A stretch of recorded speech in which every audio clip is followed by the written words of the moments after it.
সুন্দরী যখনই ঘুম থেকে জেগে উঠত তখন তার সারা শরীরে প্রচণ্ড ব্যথা অনুভূত হতো। স্বামী হিসেবে কর্তব্য পালনের পর যেন সে ঘুমিয়ে পড়েছে। কিন্তু তার গাছের মতো দেখতে স্বামীকে কাছে পড়ে থাকতে দেখে সে ভেবেছিল যে এটা সবই কেবল একটা স্বপ্ন। কিন্তু সে জানত না যে তার স্বামীর অন্য কাকা প্রায় ঘরের বাইরে লুকিয়ে থাকে এবং বিয়ের দিন থেকেই তার ভাগ্নে স্ত্রীর ওপর খারাপ নজর রাখছে। অবশেষে একদিন সে তার উদ্দেশ্য প্রকাশ করে মহিলাকে স্পর্শ করতে শুরু করে। মহিলাটি তৎক্ষণাৎ পালানোর চেষ্টা করে, কিন্তু সে ধাপে ধাপে পিছু হটতে থাকে এবং যখন সে তার ওপর জোর করার চেষ্টা করে তখন সে তাকে জোরে থাপ্পড় মারে। সেই সময় সে শ্বাস নিচ্ছিল, না হলে পরিস্থিতি আরও খারাপ হতো। শাশুড়ি সবকিছু বুঝতে পেরে কাকাকে ধমক দিয়ে তাড়িয়ে দেন। তারপর তিনি পুত্রবধূকে একটি পারিবারিক তাবিজ দিয়ে বলেন যে ধৈর্য ধরুন, আপনি একটি গাছের মতো ছেলেকে বিয়ে করে অনেক বড় ত্যাগ করেছেন, একদিন সবকিছু ঠিক হয়ে যাবে। কিন্তু পরিবারের বাকিরা এতে বিরক্ত হয়েছিল।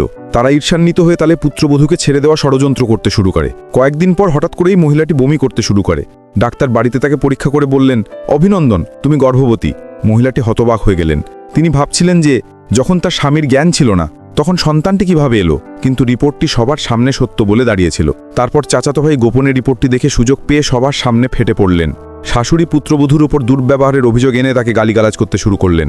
মহিলাটি লক্ষ অজুহাত দেখালেন, কিন্তু কেউ শুনতে প্রস্তুত ছিলেন না। তিনি সবাইকে বোঝাতে থাকলেন যে তিনি নিজের চোখে সবকিছু দেখেছেন এবং জামাইয়ের পরিবারের সামনে তাকে একা রেখে গেছেন।